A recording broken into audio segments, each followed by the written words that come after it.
plays Jace Herondale.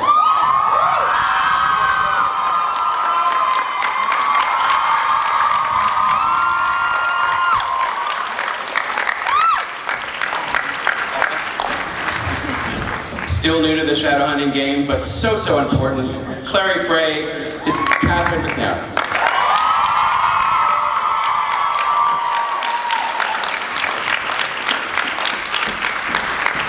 She plays Isabel Lightwood, Emerald Tabia.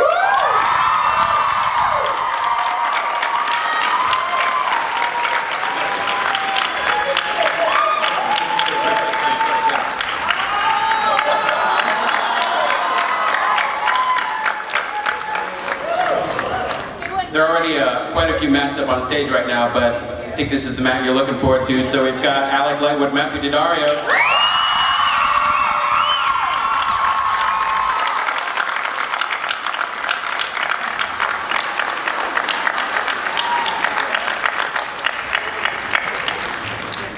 Head Warlock, Brooklyn Magnus Payne, Harry Shumdu.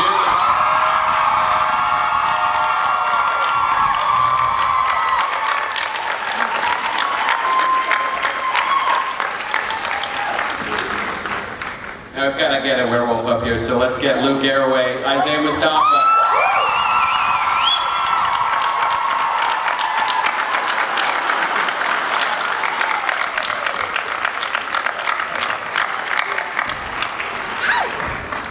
Welcome to San Diego, guys. This is an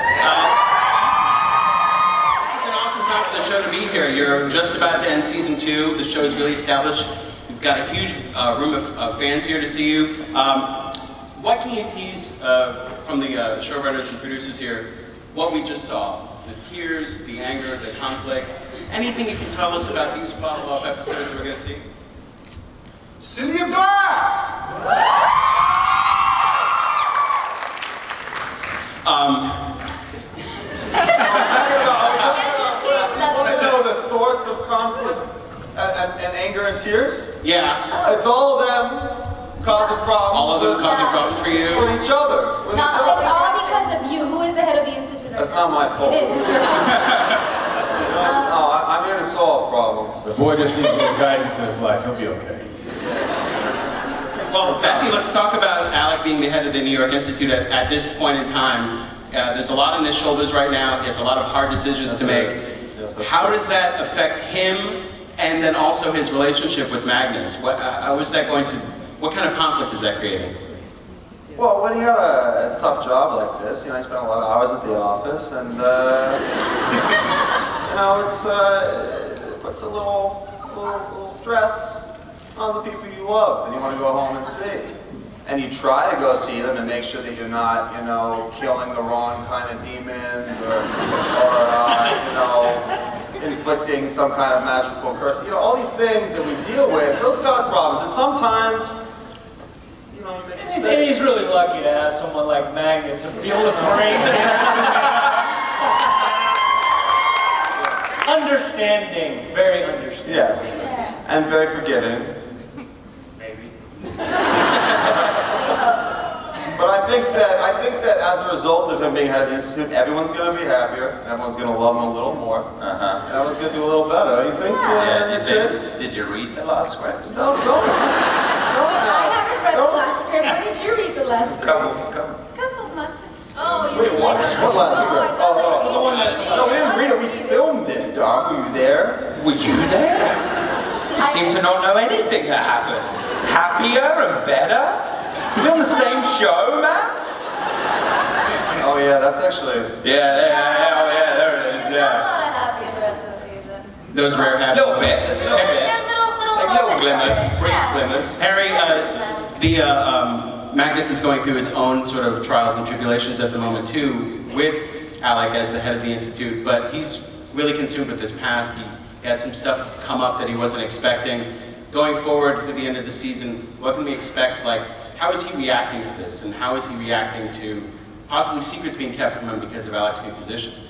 I think trying to be as strong as he can through all this. I mean, going through something like that and resurfacing something that happened so long ago, I think it's really difficult. And also, you have these walls that you just put down, and then now he has to put him back up. I think it's a difficult thing, especially when you just put so much trust into someone, and if even a little lie, I think, can affect someone like that. So I think it's been pretty difficult, but I mean, he's gone through so much that I think he can overcome this. Centuries of stuff. Centuries. I know fans like seek out and really hope for these happy moments for Team Malik and for the relationship. It's such a fun and important relationship for television right now, and I think that on a show like this with so much drama, those scenes of levity really stand out even more. So I wanted to ask Alberto, you just had a really fun scene, a family dinner scene, that was sort of lighter than what Simon's been going through usual, and he seemed to really relax and loosen up, and he was nervous going in. But what was that like to play those happier moments? Well, for Simon, that was actually a very difficult place to be. That was he had just had this horrible experience where he found the monster within him come out, and he really needed Maya there to kind of help him realize that it's going to be okay, and to have someone there to kind of hold his hand a little bit and let him ease into a familial situation. So yeah, for him that wasn't a very easy place to be, especially because he put his family through so much. I mean, when his mom had the confession that was her thing for Yom Kippur about how going back to drinking, Simon knows that was directly because of him. So the scene, and the levity in the scene came from like the truth of them being a real family, the wonderful moments of them reconnecting as a family, and Simon kind of grounding himself in who he is again, seeing his mother, his grandmother, his sister, and then being, celebrating this, Yom Kippur dinner, which is part of his Jewish faith, part of who he is. It was a real reconnection scene, and I think that was kind of what brought it the levity, that being like, oh, this is Simon, this is where he's comfortable. Okay, cool. There was a lot of sexual tension at that table between the two of you.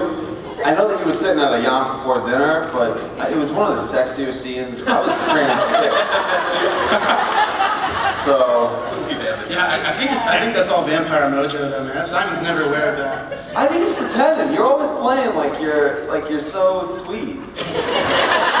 and so like trouble, but you're not. If that's the game, Simon doesn't know he's playing it, I'll tell you that much. It's just like... Speaking of possible happy moments, it seems like it's a never good time for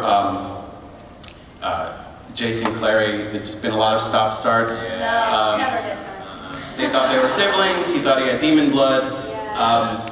Now it seems like they're at a point, even though things are ramping up on the danger front, it seems like they're at a point where maybe they could actually be together, they could actually admit their feelings to one another. How far away are we from that? Is that We're away. Yeah. We're away. They've both been through so much, and Clary is honestly a little gun-shy right now too, because of everything that happened with Simon. I mean, the last person in the world she would have ever wanted to hurt is Simon, and she did. And before jumping into anything else, she feels like she needs to focus on maybe work for a while and figure out how she feels and how she fits into the world. Have you ever heard a girl say to you, like, I just think I need to focus on work for a while? And after what she did to poor Simon. It's true. She that was doesn't want to pretty do that to terrible. anyone else. Yeah. In defense of Clary, though, it wasn't all her fault. It Right? wasn't. It was like the vines and all I that. mean, Yeah. it's either die or It was manipulation. let them die. What's or- the percentage Of what? Of of what? whose fault? We like to look at I don't know. Mathematical, I want it Give me some numbers here. Yeah, that's Percentage vines, percentage Sealy Queen, percentage Clary. I think what's important with this relationship is that there has been connection, there's been chemistry since minute one, but they haven't had an opportunity to explore a relationship in a conventional sense. They haven't really been in a relationship at any point throughout this season yet. And this is now a place where Clary and Jace are both, whether they're willing to accept it or not, they're both in a place where actually we can look into potentially getting into a relationship. We're in the right place at the right time. There is nothing holding us back except for all the apocalypse and Yeah. Valentine and Yeah. and all that. Like, other than all of that going on, like just Clary and Jay stuff, like they're in a good place with that right now. And hopefully we'll get to show you more and more of Clay's building over the future. But it gets worse before it gets better. It does, but you're right. I mean, they've had this connection always since day does. one.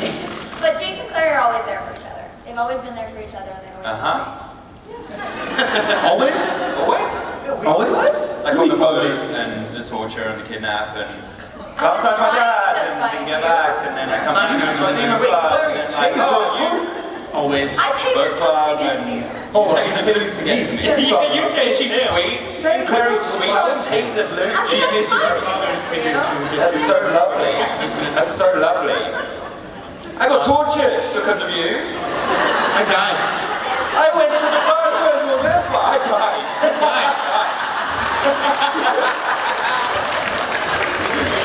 So Claire has the best of intentions, but she doesn't always make the right decision. There you go. That was one question that, by the way. Yeah. Yeah, right? I don't know what the question was at the beginning, but Emerald, one of the things I really enjoyed recently was Isabel is such a strong character, confident character, but then to see her go through the addiction arc that she went through, which she's just now finally starting to come out of. What was that like to play when we were introduced to the character? She's such a strong presence, and then to see her sort of shrink like that and become so desperate. What was it like for you? Wow, it was hard. It was hard, but I mean, we have Matt that directed that episode, which is one of my favorite because it challenged me. It scared me, and I think that's when you become better at what you do when you're afraid of things. And thanks to Darren and to Todd who wrote this and who challenged me to try and really work and not, expect what Isabel normally is, a badass. So I mean, it was hard. I just really felt what she was feeling.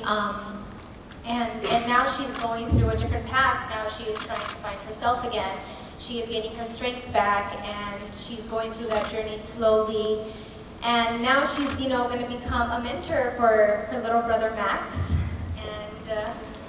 And I don't want to keep talking about Max, but someone on this side is doing something he's not supposed to do. What? What? What am I doing? Anyway. Well, one thing I want to stick going with. Well, one thing I want to get to with Emerald and Isabel is strength isn't the absence of weakness; it's overcoming weakness. So the reason we see Isabel so strong is because we see her have those moments of doubt, and we see her really go through there where she does not know how she's going to push herself to the next day, how she's going to make it through these things. Yet she somehow finds it within herself and continues to move forward. That's real strength, and that's what I think we see in her is that constant self-confidence. It's really down there. That's no, you can do it. Just push one more day, take one more step. And that's something I think you guys really built in the journey writing and something you see in the journey acting. I think that's why we see her as this badass. Because she has those moments of weakness that allows her to become the badass or to, fight for that. Awesome. Get to Isaiah here. What's going on with Ollie? What does she know? What is she trying to find out? Why is she? What's she doing wrong? Okay, I mean, what's not going? What doesn't she know? I mean, at this point, she's all up on. Which she doesn't know anything. What does she know? Yeah, she's a constant pain in the ass. I mean, but honestly, can you blame her? I mean, look at her partner. I mean, jeez. Recently single, keep brainwashing New her? York City. Over and over again. Yeah, we're just gonna keep doing that to her. Who knows what's going on? What's 1 with her? plus 2? I just like the fact that Raphael and Luke had a chance to kind of work together on that. You saw a little bit of that reluctant bond that they have. That's really cool. I wanted to ask the producers here what it's like. You've got such a great series of books to follow and to sort of draw from, but also to deviate from when necessary, and how you sort of make the decisions to change things up for the show, because you've had a big change and you've made other smaller changes, but how do you go about just sort of transforming these pages onto the screen and not making it a straight adaptation and having the show be its own thing? Yeah, I think from the beginning, it hasn't been a chapter to chapter, episode to episode type of adaptation. It's more taking the spirit of the books and taking the truth of the characters and the soul of the book and the characters and making sure that always comes across. In every scene of the show, it's honoring the books. And if you've read the books, then we want you to also be surprised and to also go on a journey. It's built in that there's going to be some deviation from the book just by the physical fact of making a television show. And also the timelines the way the timelines have sort of like the horses have left, the track, or they're going down the track at different speeds in the book. And I think it leads to a nice mixture of adaptation and a newness.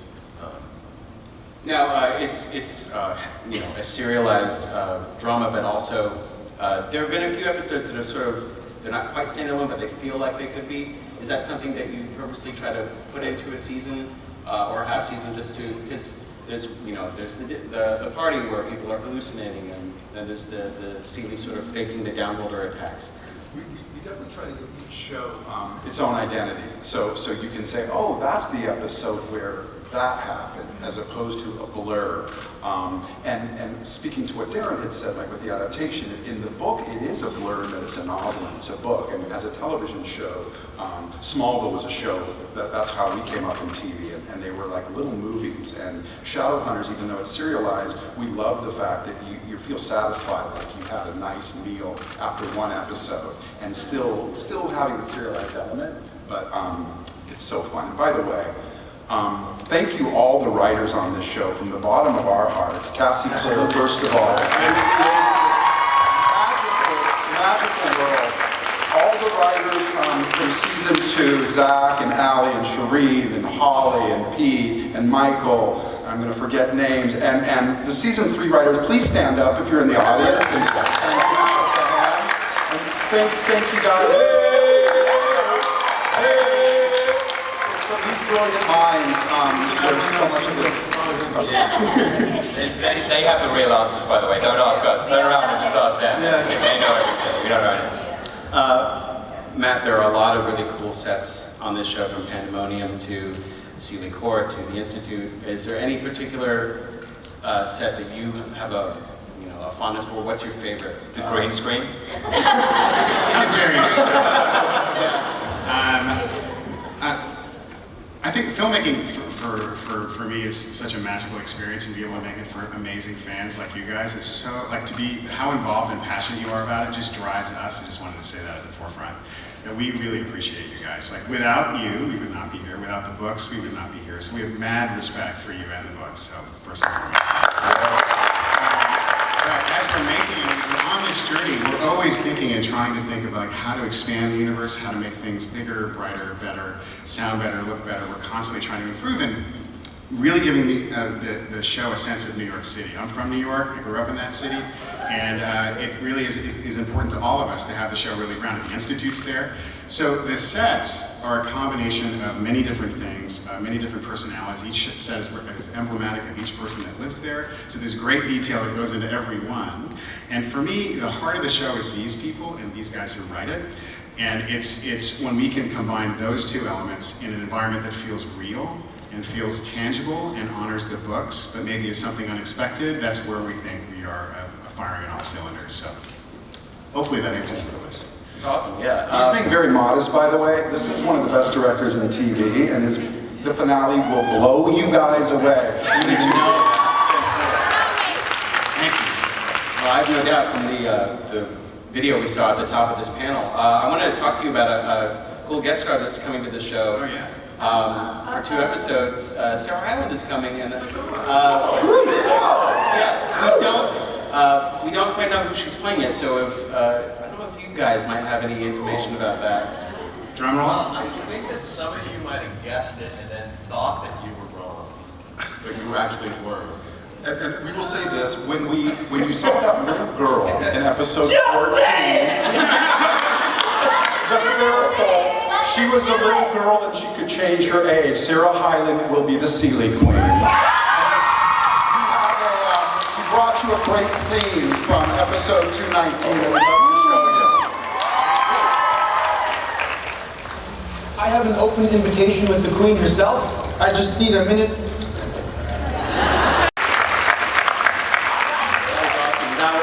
We're going to start taking fan questions in a minute, so if you want to start lining up at the microphone that's over there.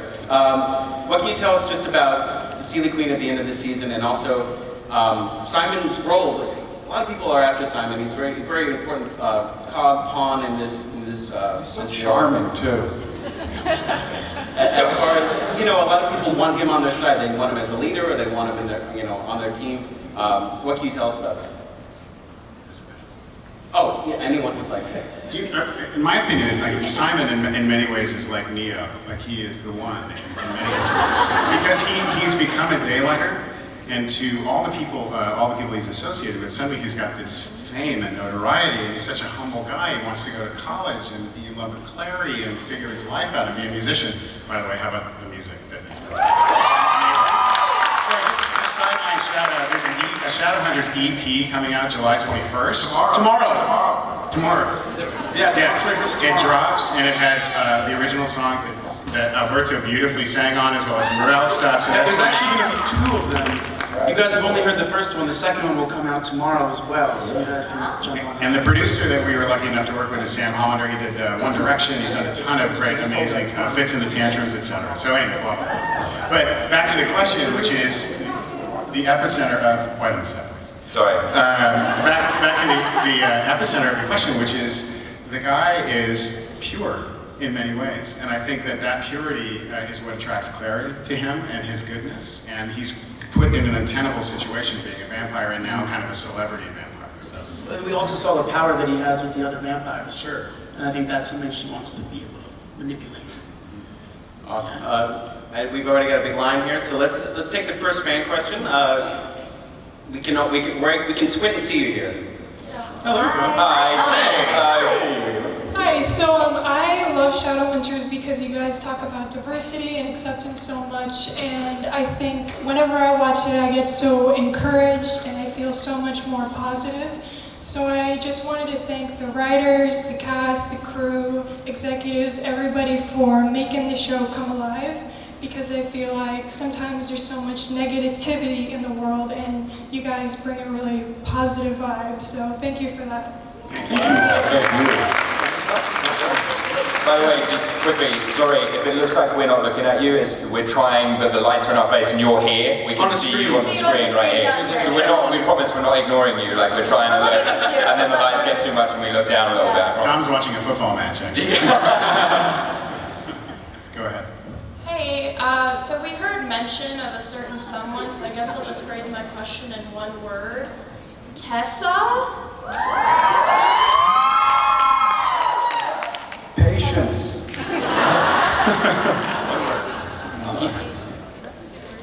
Hi. Hi, hello. Hi. So when you guys were preparing for your characters, did you read the books at all, or if you did, was there anything specific that you guys wanted to pull from the characters in the book to use as you in the show?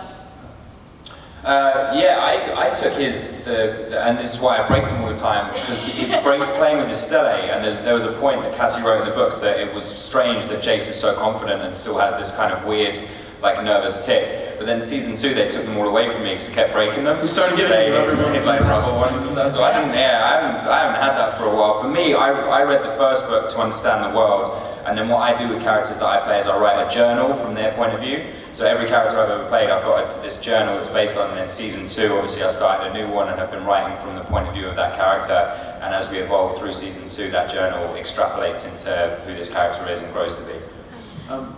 I know for me, I read all of them because I wanted to see his actions to different things. Like, how does he respond to different events? How long did it take you to read all of them? Not very long. Like a week. You did it I like burned through them. I Although I read the last 2 while we were shooting, so that took a little bit longer than the first 4. But I don't know. For me, as much information as I could get helped. Cassie mentioned the music he listens to, and I think that's very important. For me, it was very important. If you know the music someone listens to, you kind of understand them a little bit better. So that was something I think I pulled. And I felt the same way as Alberto. I read all 6 of the Mortal Instruments books because I fell in love with the world and had a great time kind of experiencing the story. But also, a lot of it is from Clary's perspective. And the little things she notices about people and the little, the ways she feels about them and the aspects of them that she notices kind of help me inform what I do on the show. Hi. Hi. Great. Next. Hi. Hi. I know a lot of you. She's got that phone there. I like your room. I like your room and all your rooms and your necklace. Thank you. Yeah. Thank you. I know a lot of you read the books, and is there any like small character that you would love to see in the TV show or bring to the TV show? Chairman Meow. Yeah. Chairman Meow, yeah. I'd love to see Ragnar back. Yeah, I me miss too. Ragnar. Such a great Nancy. character. I don't know. Obviously, there's things that what's great about the show is like there's a lot of great flashbacks, and you know we go back in time a little bit. So I mean, there's so many characters in the book though that obviously like even someone like Dom was saying like even Chairman Meow, it's not a someone, it's a Yeah. animal, but- Stella could play Chairman Meow as well. So could Raja. Raja wouldn't behave. She's like me. Well, Raja could be church. She wouldn't behave. Oh, well. How would you ever? She's gotten out of my house Church like is 4 supposed to times. be- Cat's not gonna set. I'm not waiting 4 hours to get your cat's to act. We wait 4 hours for you. Pretty slanderous statement. Go ahead, kid. Next question. Yeah, your costume's amazing. Hi, I was wondering, you've said you've read the current books, the books that you're portraying right now, but have you read the prequels and the upcoming, the Infernal Devices and Dark Artifacts? And for Harry, has the prequels like helped you at all? And for everyone else, do you know what your future holds? Are you interested? They definitely do. I mean, with Magnus, he has such a rich history that also these things that happened to him, like for instance, like what happened in Peru. I mean, like, you know, you have all these ideas of what happened, why he's not let back into a country. But I think those little things kind of tell a lot for what you can play sometimes into a scene. And, you know, you start connecting the dots, I think, backwards. You know, it's a lot harder to connect the dots forward. And I think for this specific character, even the way he moves his hands and the way he looks at someone, I think those things come into play that might not be specifically in the script or whatnot. That really helps me as an actor to try and give some kind of nuance into to a specific scene or the character. There's one other thing that you guys haven't mentioned is prior to the show was even created, there's a tremendous amount of analysis and discussion online about things outside the books and things in the books and what people are feeling, what characters are feeling. And that's been tremendously helpful, especially early on in understanding the characters, because that analysis is more in depth, obviously, than because you guys create a ton of material. So that was extremely helpful for me, and I'm sure for all of them. Now, just for the producers keep talking about, like, they've read the books, they get insight into the characters, maybe even what lies ahead for them, but there's still that element where you want them to read the script. When they get it in their hands, be like, you know, their jaw will still drop. Like, even though they did, you know, they dove into the books, like, you still create that element for them. We hope so. It certainly They do. does. Yeah, Yeah. it happens to us all the time. I think when they get the scripts, I can't speak for them, but I hope that when they get the scripts, it's like they're basically taking the gist or the writing that's in there, and that's what's informing them. And all of Absolutely. you, Absolutely. yeah, preparation. Yeah. Wonder Woman, go ahead. Hello. Hi. Okay. So, what is one of your favorite weapons? Hold on, you're the cutest thing. You're so cute. Oh, yes. Good question. She's a tiny hunter. Yeah. Adorable. Should we go down the line? Yeah. Isaiah, do you want to start? What's your favorite weapon? I cut people with these. Yeah. No, I'd say Luke's favorite weapon would definitely be the crossbow. He has yet to use it because he's no longer a Shadowhunter, but that would be his favorite weapon. Yeah. Yeah. Are we going down the line? Yeah. My favorite weapon, I think, is the book, the spells, and being able to kind of it's almost unlimited superpower when you have that. Which we don't use enough as Shadowhunters. I feel like we should definitely look into that. Like, we have so often in situations where, like, oh, how do we fix this? Magnus can fix this in a heartbeat. Like, we were talking about this earlier. Like, why does Luke drive around like an idiot when there are portals everywhere? Like, why does he waste his time? Well, we did see how risky portaling is in the last episode. Yeah. That doesn't always turn out so great. Yeah. I'm not gonna play favorites with my weapons because I'm waiting to see What comes next? I mean, I know what Alec likes to use, but let's see what's coming up next season. Well, I mean, wait, did you go? Oh, yeah. Okay. I mean, Izzy's whip that turns into a staff now. I'm sure you guys like it, right? Got it right there. Oh, where is it? Oh, there it is. Yay. Nice. I solemnly swear. Go ahead.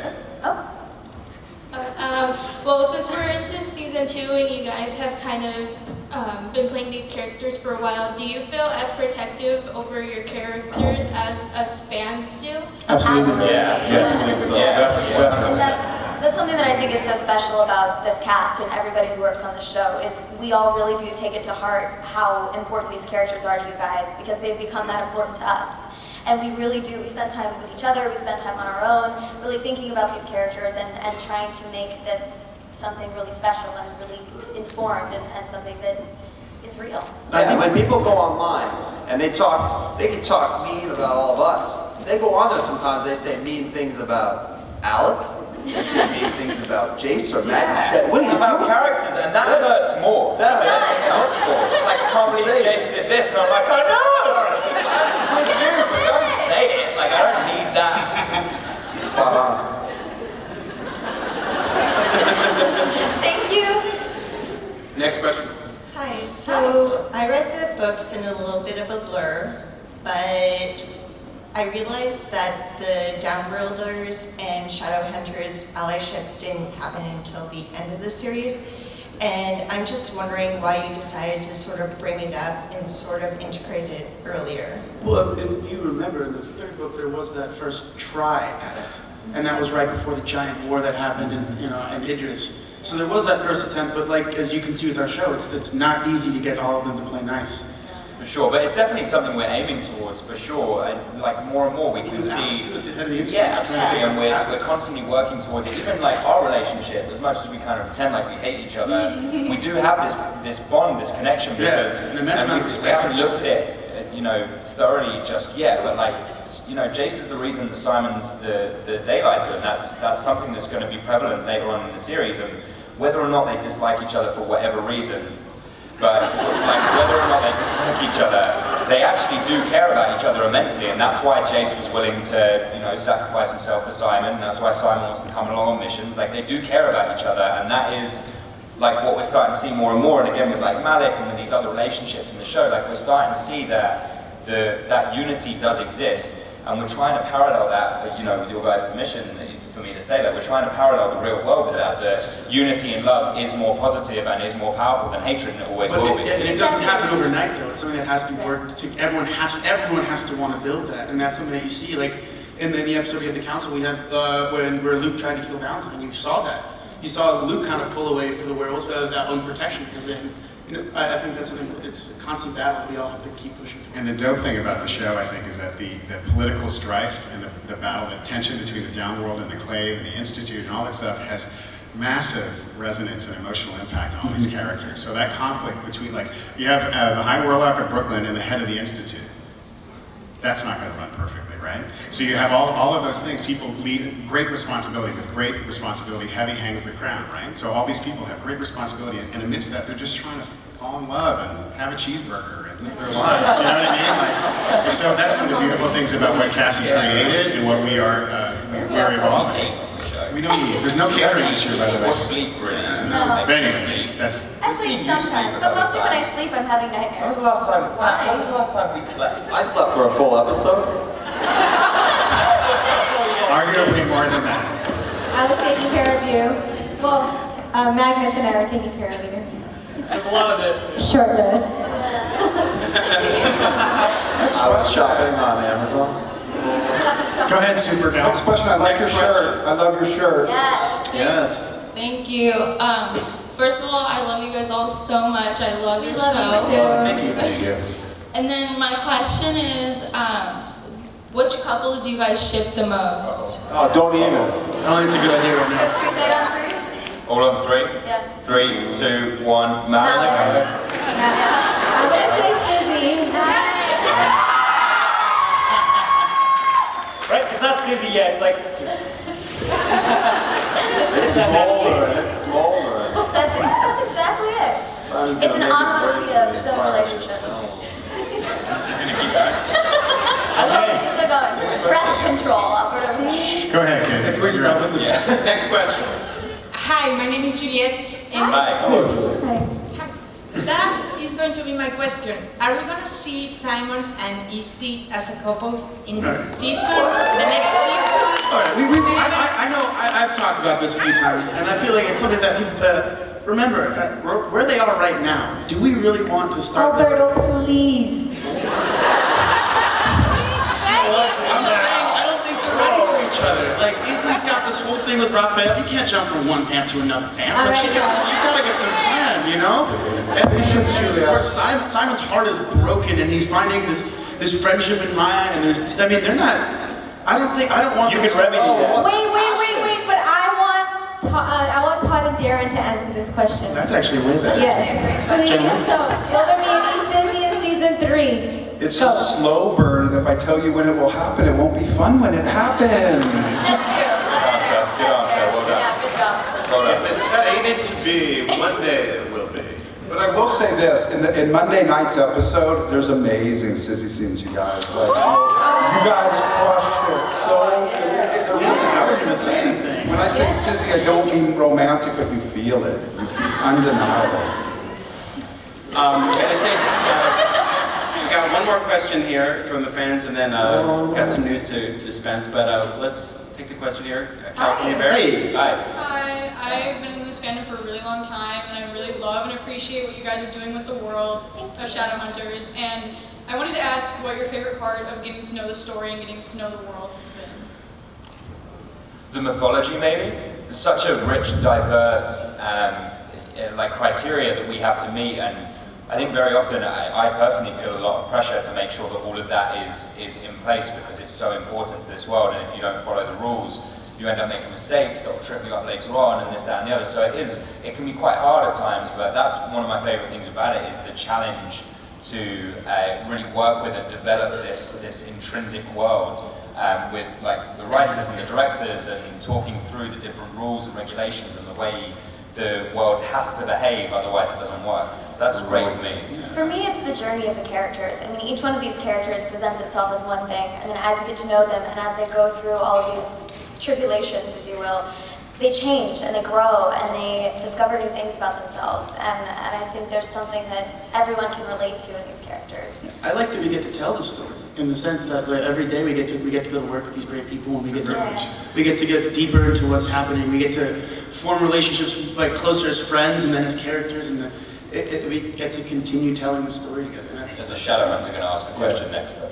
Oh, cool. We can't see them because they're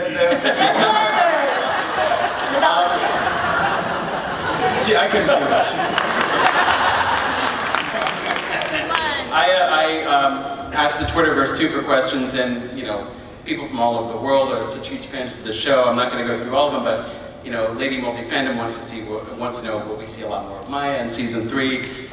Ever since DJH, Archery Daddario, Princess Angie Zero want to know what ideas, if any, do you have right now for season 3? What can you tell us?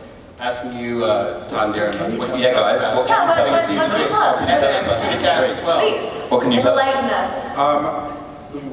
One very exciting thing about season 3, Alicia Wainwright's a series regular! We're so thrilled. She's amazing, and she's blended in with these guys so well, and her character in the book, super powerful, and we're doing some stuff in the show that's like the book, but also a little different. You guys are going to be blown away. These next few episodes, she will break your heart and shatter it like never before. It's amazing work. So that's one thing. Darren, you have anything else? Yeah, I mean, we're starting to get into season 3, and we don't want to give too much away, but we're really Give it all Please away. do. Go ahead. Give me permission to spoil everything. There's going to be a little character named Lilith showing up. Lilith is coming in season 3. I feel like that was on our list of things that we were not allowed to say. You're giving a big pack before it's like, don't say this. Well, he's my boss, so screw it. He's allowed to say whatever he wants. I've got a question for Todd and Darren down here. I'd like to. Oh, yes. Is Luke ever going to find love in his life? stories? Making Oh yeah, it's kind of. Oh yeah, season 3, Luke will find love. You can print that. Just be like The Bachelor with Luke. The Bachelor with Luke Garrett. Okay, take it back. No love, just The Bachelor. In all honesty, Isaiah will be very happy. There's an awesome Luke in season 3. Deeper into that character, more stuff, playing with more people. He plays a very, very integral role. There's also this guy named Jordan you might have heard. So he will be there in season 3. And for you book fans, a little book called City of Fallen Angels is really what 3A is all about. So we take a lot from that book, and Cassie did amazing work in that book. But as Darren said, Lilith, Edom, it's going to be amazing. And Matt is directing the premiere, and we just wrote it, and it's awesome. I'm very excited. I can't wait for you guys to see that.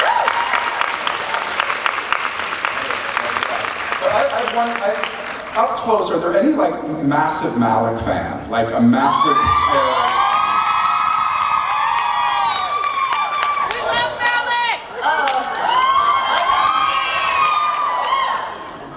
This is one shirt signed by Harry and Matt. Oh, wow. I wish I had more. The signature, we only have a black marker, and it's a black shirt. But it's still fun.